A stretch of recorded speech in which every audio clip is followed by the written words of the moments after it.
Jairo? Buenas noches, padre. ¿Cómo le ha ido? Sí, buenas noches. Estaba tratando de darle lugar a Chilet Jim porque él había intentado ayer y no lo logró. Si se logra conectar, o sea, podemos parar para que él pueda hablar. Yo creo que No, igual no veo problema. con usted hacemos otros 20 minutos como ayer. Y directamente después a él le va a quedar tiempo para poder arreglar el tema del micrófono, ¿no? Listo. Ya igualmente con él y usted ya vamos llegando a las 2 horas, así que directamente después ya no recibimos a nadie más, me parece, ¿no? No, okay. Pero vamos a ver cuánto tiempo seguimos, pero en fin. Bueno, hoy, ¿qué tema querría tratar? ¿Quieres seguir con lo de ayer o prefiere tratar otro tema? Yo creo que redondeemos ese tema. O sea, curiosamente lo que acabo de hacer en pantalla, padre, o sea, estaba hablando de cómo pasar una puerta sin abrirla. Lo que vimos en la pantalla, usted salió sin abrir la puerta. Dice, ¿cómo desapareció entre nuestras pantallas? O sea, es un acto de magia. Así, ¿cómo lo hace, no? Sí, curiosamente. Sí, ¿cómo lo hice? ¿Cómo lo hizo? Sí. Bueno, esto es un misterio. Bueno, yo creo que para redondear el tema en que estamos, voy a tocar básicamente qué se define como la ley, qué llama Jesús la ley. Entonces, para eso voy al texto de Mateo 22, donde básicamente Jesús le es preguntado cuál es el gran mandamiento de la ley, y él responde: amar al Señor, tu Dios, sobre todas las cosas, y a los prójimos como a ti mismo, temas generales, y dice, de estos dos mandamientos depende toda la ley y los profetas. Hace el enmarco. Repite el mismo concepto en Lucas 10, cuando le preguntan a qué puedo hacer para poseer la vida eterna, y él les responde preguntándolo, ¿qué está escrito en la ley? Y la respuesta es la misma: amarás al Señor tu Dios sobre todas las cosas y a tus prójimos como a ti mismo. Y el mismo concepto es reiterado en Mateo 19, Marcos 10 y Lucas 18, cuando le dicen qué debemos hacer para tener la vida eterna, y él responde en términos de los 10 mandamientos. No cometerás homicidio, no cometerás adulterio, no robarás, no dirás falso testimonio, etcétera, etcétera. Entonces, solo para decir que en términos generales de la presentación de qué se define como la ley, hace referencia en términos generales a los 10 mandamientos. Entonces, ¿qué vemos diferente del Antiguo Testamento y el Nuevo Testamento? En el Antiguo Testamento es creer en Dios y creer en el prójimo y seguir todos esos mandamientos. En el Nuevo Testamento tenemos, o sea, nadie puede llegar al Padre si no es a través del Hijo. Entonces, ¿qué es lo que nos pide? En 1 Juan 3:23 nos dice, y este es su mandamiento, es el de Dios, que creamos en el nombre de su Hijo Jesucristo y que nos amemos unos a otros como Él nos ha amado. Y el que guarda sus mandamientos permanece en Dios y Dios en él. Entonces, ya no es con Dios, ya es creer en Jesús y amar al prójimo. Y lo que es interesante es que Pablo lo coloca en una forma bastante precisa en el libro de Gálatas. O sea, Pablo lo resalta en el libro 5 de Gálatas, a través de Gálatas va diciendo que ese no es en la ley, que es simplemente en el Espíritu, no la ley, lo repite una y otra vez. Pero en el libro, en el capítulo 5, lo que hace un énfasis, básicamente dice en el verso 14, dice, porque toda la ley se ha resumido en un solo precepto: amarás a tu prójimo como a ti mismo. Entonces, el cambio es, de un lado antes era no haga, no mate, no abuse, no mienta. El mandamiento es creer en Jesús y ame a los hermanos. Ese es el cambio de 180 grados. No concentrarse en lo negativo, sino concentrarse en lo positivo. Entonces, cuando hacía referencia a que no seguimos la ley, es que no seguimos la ley porque nos concentramos en amar al prójimo. Es en ese contexto que quería presentarlo. En ese contexto. Está bien, pero vamos a decir una cosa. Una cosa es la ley antigua, es verdad. Nosotros no nos guiamos más por la ley antigua. Pero, por ejemplo, Jesucristo habla de cumplir los mandamientos ya, digamos, según la nueva alianza. Pero los 10 mandamientos no son abolidos así de un plumazo. de hecho, como usted citó, ¿no? En Mateo 5:17, ¿no? Justamente en el Sermón de la Montaña, ¿no? Él dice claramente, ¿no? No penséis que he venido a abolir la ley o los profetas. No he venido a abolirlos, sino a darle cumplimiento. Bueno, significa que él le dio cumplimiento en la cruz, cuando dijo todo está cumplido. Pero, por ejemplo, él habla muchas veces de cumplir los mandamientos. Por ejemplo, en Mateo 19, 16, 19, ¿no? Es un ejemplo. O Mateo 22, 36, 40, ¿no? Cuando le preguntan sobre el mandamiento más importante, como usted decía recién, o en Juan 14, 15. Y bueno, acá lo que hay que distinguir es la ley antigua de la ley nueva. Son dos cosas distintas, ¿no? O sea, todo el Antiguo Testamento es una imagen del Nuevo. Más bien dicho, todo el Antiguo Testamento tiene sentido por Jesucristo, porque Él es el cumplimiento de la ley y los profetas. Ahora, no es que no haya que cumplir los mandamientos. Lo que no hay que cumplir los mandamientos según la ley antigua, pero hay que cumplir los mandamientos según la ley nueva, que se resumen en el primero. Pero que está el primero no quiere decir que no haya que matar, que no haya que robar, que no haya que cometer adulterio. Todo eso hay que seguir cumpliéndolo, ¿no? Sí, Ciertamente. sí, o sea, yo creo que ciertamente, pero yo creo que o sea, por ejemplo, curiosamente, en el sistema de conducción en la provincia de Ontario frente al Quebec es totalmente diferente. En una es, no vaya a la izquierda, no siga derecho, no vaya hacia arriba. En la otra provincia es, vaya a la derecha, vaya hacia arriba, vaya a la izquierda. O sea, el concepto no es el no hacer, el énfasis es amar al prójimo.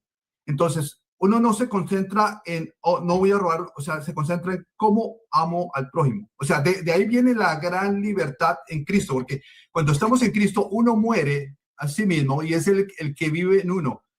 Sí, pero también hay un aspecto negativo en cuanto que Cristo dijo, ¿no? No todo aquel que me dice Señor, Señor, entrará al reino de los cielos, sino que aquel que hace la voluntad de mi Padre. Está el aspecto positivo, igual yo lo entiendo lo que usted quiere decir, en cuanto a que lo que rige es la ley del amor, la ley del amor a Jesucristo, ¿no? Pero bueno, en eso podemos estar de acuerdo. La ley antigua no corre, corre la ley nueva. Ahora, con respecto a lo de ayer, el tema que conversamos sobre el tema de las imágenes y todo eso, ¿ese tema quiere comentar algo más o quiere hablar de otra cosa? Sí, no, entonces ese era para redondear ese tema, porque nos salimos, íbamos en ese tema y nos salimos hasta que llegamos. Entonces, ¿qué pasa? Que desde el punto de vista protestante, nosotros no seguimos los 10 mandamientos, sino seguimos seguir a amar, creer en Jesús y amar a los hermanos. Entonces, desde ese punto de vista, por ejemplo, el sábado. El sábado es diferente, o sea, nosotros estamos adorando a Dios 24 horas al día, 7 días a la semana. No antes, era antes dedique un día a Dios. No, ahora nosotros dedicamos los 7 días de la semana a todo. Entonces, es pensar en Dios. Es un cambio total desde ese punto de vista. Y yo creo que uno de los elementos que hace énfasis en que simplemente no está uno cargándolo de atrás hacia adelante es, por ejemplo, si uno dijera, bueno, ¿qué tal con esos pecados que habían en el Antiguo Testamento en el cual se decía, bueno, no se puede casar entre hermanos? Y en el Nuevo Testamento no se habla nada de eso. Pero ¿qué es lo que pasa? O sea, porque todas las leyes están ahora en nuestro corazón. Y el morir nosotros a eso, entonces mueren los deseos y cualquier sensación. Entonces es eso. Por eso es que carece, porque no es uno el que se esfuerza como era en la ley, como lo dice en Hebreos. O sea, por el esfuerzo de uno mismo no va a llegar a ningún sitio, sino el primer pacto hubiera sido suficiente, como dice Hebreos. Perdón que lo interrumpa. Son dos cosas distintas, ¿no? Que no esté en la Biblia no quiere decir que no haya que seguir esa costumbre. Porque justamente en Juan 21, 25 dice que no todo está en la Biblia. Dice muchas cosas que Cristo hizo o dijo no están contenidos en este libro. También está que justamente nosotros como católicos no seguimos solo la Escritura, no somos solo Escritura, también seguimos la tradición de la Iglesia, pero que algo no esté en la Biblia no quiere decir que no haya que hacerlo. 2 más 2 es 4, eso no está en la Biblia, pero eso es verdad. Ahora, lo que usted dice de que la ley está impresa en el corazón y la ley está impresa en nosotros, ¿puedo preguntarle qué quiere decir con eso? Sí, o sea, yo creo que es básicamente la profecía que aparecía en Jeremías 31, que viene a realizarse en Jesús, donde antes simplemente la gente cuando estaba bajo la ley simplemente era desobediente, era tener un corazón de piedra. Y por eso vino Jesús a cambiarlo. Entonces a la gente ya reacciona y va más al Padre y va a Jesús. Entonces ese es el cambio. Yo creo que el otro punto ahí que acaba de mencionar es, o sea, cuando uno dice, no, pero no todo está en la Biblia. Si, no es que uno dice, entonces apareció Jesús 2 siglos después y dice, oh, se me olvidó decirles esto tan importante. Yo no creo. Yo creo que lo esencial está en la Biblia. Lo que es claro es que Jesús no solo curó, por decir algo, 10 ciegos, si aparecen los relatos, sino fueron cientos de ciegos. No solo 10 leprosos, sino miles de leprosos. Lo que iba haciendo, iba repitiendo, iba curando. Es importante saber un detalle de cuántos fueron, 3,000 personas con calambres, 8,000 personas con ciegos. O sea, yo creo que ese detalle no es importante. Yo creo que lo que Dios hizo, igual que aparece en el Antiguo Testamento, buscó la forma de que lo que es importante y esencial ahí quede y quede consignado para nosotros. Estamos de acuerdo con eso, pero por ejemplo, también hay un punto, ¿no? Que por ejemplo, cuando uno va a 1 Tesalonicenses 2:13, ahí podemos ver que dice el mismo San Pablo, os alabo, hermanos, porque habéis acogido nuestra palabra, o sea, nuestra predicación, no como palabra de hombre, sino como lo que es, como palabra de Dios. Y ahí estaba hablando de una predicación oral, no de escribir. Lo mismo, por ejemplo, si vamos a 2 Tesalonicenses 3:6, ahí lo que se nos manda es alejarnos de todo hermano que ande desconcertadamente y no según la tradición de los apóstoles. Algo parecido se dice en 1 Corintios 11:1-2. Y algo parecido también se dice, por ejemplo, en lo que sería 1 Timoteo 2:15, que dice la iglesia es columna y fundamento de la verdad. O sea, en la Sagrada Escritura se mencionan las tres cosas. Se menciona por una parte la Biblia, por otra parte la tradición, por otra parte la iglesia. Entonces, por eso es que yo le digo, nosotros no creemos que solamente haya que regirse por la Escritura. Y nosotros nos basamos en la Escritura para decir que no hay que regirse solo por la Escritura. Porque como le dije recién, ¿no? Juan 21:25 dice claramente, si se tuviese que poner por escrito todas las cosas que Cristo hizo o dijo, no alcanzaría el mundo entero para contener todos los libros que se podrían escribir, ¿no? Entonces, ya por empezar, del año 30 al año 55 no había escritura. O sea, no había Nuevo Testamento. Entonces, era necesario la predicación para luego tener el Nuevo Testamento. Sí, yo creo que lo que uno no puede atraparse es en el desarrollo cultural. O sea, yo creo que cuando empezaron a predicar lo hacían verbalmente porque era la forma que tenían. Pero lo que nosotros sabemos en términos de la revelación apostólica es que toda esa parte quedó consignada en los libros que tenemos escritos. Entonces, toda esa parte que hizo verbalmente, finalmente empezaron a escribirlo. Entonces, pues, sabemos que Pablo tenía sus cartas que escribía y sabemos que Pedro estaba con Marcos en las cartas de Pedro donde decía, voy a procurar dejarles mis memorias para ustedes. Entonces, el fenómeno de que iban a dejarlo impreso en una forma estaba ahí. ¿Cuánto demoró? Sí, un tiempo. Entonces, ¿en qué confiaban históricamente? 4 siglos. Sí, o sea, 4 siglos, no fueron solamente un tiempo, fueron 4 siglos. Sí. Y mire, el tema no fue fácil, porque por ejemplo, usted parte de la flecha y le pinta el círculo, pero clavar esa flecha fue todo un tema, porque por ejemplo, ya en el siglo II, si vamos al caso, El fragmento muratoriano, que es el más antiguo o uno de los más antiguos, excluía a Santiago, excluía a Hebreos, excluía Pedro 1 y 2, la tercera de Juan, y por ejemplo agregaba el pastor de Hermas, o agregaba por ejemplo también la Didaché. Lo mismo pasaba con el Codex Sinaiticus, uno de los más antiguos, que agregaba la epístola de Bernabé, la Didaché, el pastor de Hermas.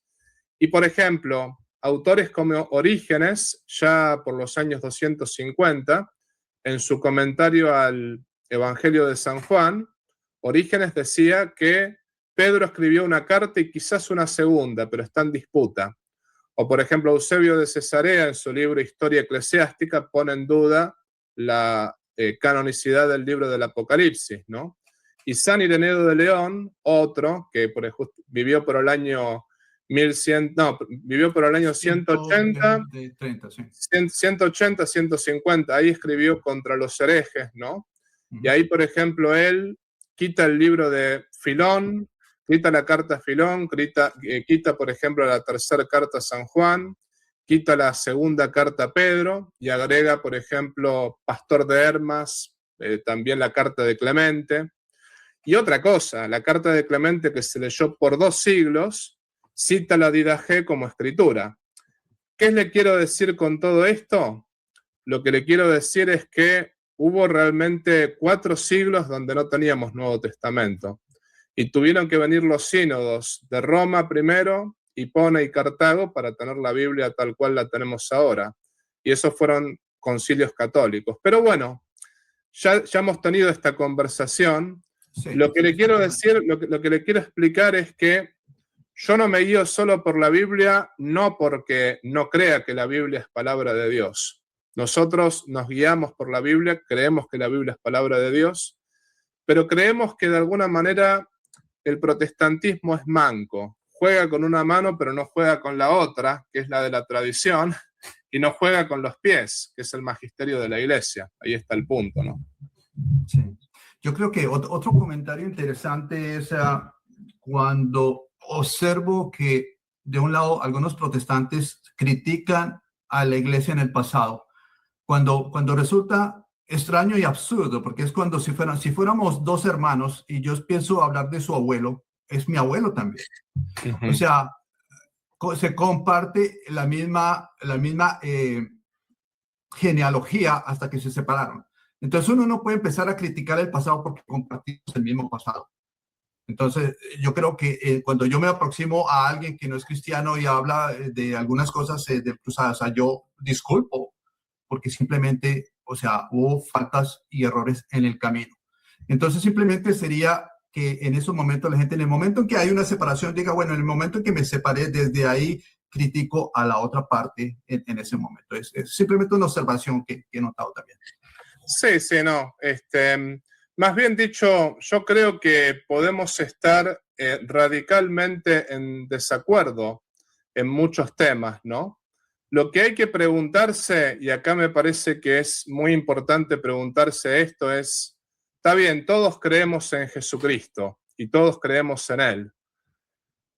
A ver, ¿cómo sabemos quién está cerca de Jesucristo y quién está lejos de Jesucristo? O por ejemplo, todos hablamos de la Biblia. ¿Cómo sabemos quién tiene la recta interpretación de la Biblia y quién no la tiene? O por ejemplo, por dar otro ejemplo, ¿no? Cristo dijo que seamos uno, que todos tenemos que ser uno. La unidad, ¿quién la tiene? Porque de hecho, entre las iglesias protestantes lo que uno ve, hay miles de denominaciones que cada una dice una cosa distinta a la otra y se dividen cada vez más, ¿no? Y es decir, yo lo que veo es que, por ejemplo, la iglesia que estuvo desde los apóstoles hasta ahora es la iglesia católica. Y nosotros, por ejemplo, podemos recurrir a ciertos textos, sea, por ejemplo, a San Ignacio de Antioquía, que dijo que la iglesia de Roma es la que preside en la caridad en todas las demás iglesias, lo dijo en el año 107, o por ejemplo, podemos agarrar y ver en San Ireneo de León, en ese libro Contra los herejes, que hace una lista de los obispos de Roma desde Pedro hasta el Papa Víctor, o por ejemplo podemos ver en Prescripción contra los herejes, ¿no? El capítulo 32 de Tertuliano. que dice claramente que Clemente fue ordenado por Pedro para la Iglesia de Roma. Entonces, lo que quiero decir es, de la Iglesia Católica se puede hablar desde los apóstoles hasta ahora. De las demás iglesias yo no veo que se pueda decir lo mismo, ¿no? Así que déjeme responderle una cosa a este muchacho. Sí, Ismael, sí. Ismael, no te conozco, pero entra. Ahí tienes el link. Entra y con gusto hablamos. Yo estoy dispuesto a hablar, tengo unos minutitos más, así que estoy dispuesto a, después de acá el amigo Jairo, que es muy amable, estoy dispuesto a recibirte. Entra cuando quieras.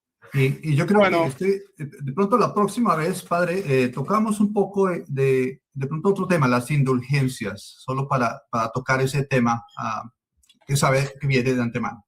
Sí, con muchísimo gusto. Nos va a tocar partirlo de pronto en varias partes, porque nos metemos en áreas, nos toca partirlo, pero ese pronto sería el siguiente. Con muchísimo gusto, Jairo. Bueno, es usted siempre muy amable y desde ya... usted también, padre.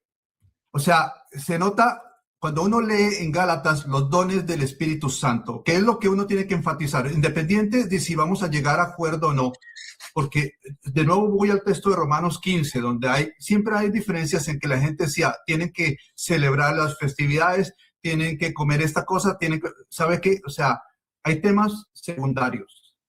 Entonces, concentrémonos en esos temas fuertes, sigamos la conversación porque creo que brinda claridad para las personas en los otros temas y cada uno, por lo menos las personas que escuchan, buscan claridad y entienden mejor, o sea, ¿cuál es la diferencia? Porque hay muchos malentendidos porque simplemente no desconocemos lo que piensa la otra parte. Sí, gracias, con mucho gusto, desde ya que lo escucho y yo estoy también dispuesto a aprender, ¿no? De los hermanos que entran acá. Así que ciertamente creo firmemente que la verdad está en la Iglesia Católica, pero como le dije a muchos de los amigos protestantes, ¿no? Es importante, por ejemplo, tener la humildad que tenía Benedicto XVI. Benedicto XVI nos decía siempre, hablándole a los católicos, no a ustedes, ¿no? Nosotros no tenemos la verdad, sino que la verdad nos tiene a nosotros. Decía eso, ¿no? Como diciendo, bueno, creemos firmemente que la Iglesia Católica es la verdad, pero no por mérito de los católicos, sino por mérito del mismo Jesucristo. Entonces, esa frase de Benedicto me parece importante porque eso es una vacuna contra la soberbia, ¿no? Nosotros tenemos que recordar que la verdad está ante todo en Dios y está ante todo en Jesucristo. Y nuestra firmeza está en la Iglesia Católica no por la santidad de los católicos, que somos muy pecadores, sino porque justamente fue el mismo Dios quien a su iglesia le transmitió esa verdad, ¿no? Así que bueno, hablaremos en la próxima, próximo domingo lo recibo con gusto. Gracias. Bendiciones, padre. Que esté muy bien. Chao. Bendiciones. Si te gustó el video, por favor, ponle like, suscríbete a este canal, comparte este video y activa la campanita de la notificación. También, si deseas colaborar económicamente con este apostolado virtual, te invito a hacerlo por PayPal, también por un superchat o puedes unirte al canal como miembro. En la descripción de este canal vas a ver el modo concreto cómo colaborar con este apostolado. Si no puedes colaborar económicamente, no te preocupes. Este apostolado es gratuito y todos los videos son gratuitos. Lo más importante es que compartas este video con las personas que estén a tu lado. La idea es llegar a todo el pueblo de Dios y la idea es poder predicar el Evangelio para mayor gloria de Dios y la salvación de las almas. Por otra parte, te quiero avisar que todo el dinero que se recaude con este apostolado virtual va a ser enviado para familias necesitadas y para mejorar esta misión en el sexto continente. Desde ya te agradezco por todo lo que puedas hacer por cada uno de nosotros. Y te pido también que reces por mí y yo rezo por ti. Viva Cristo Rey, viva la Virgen y viva el Patriarca San José.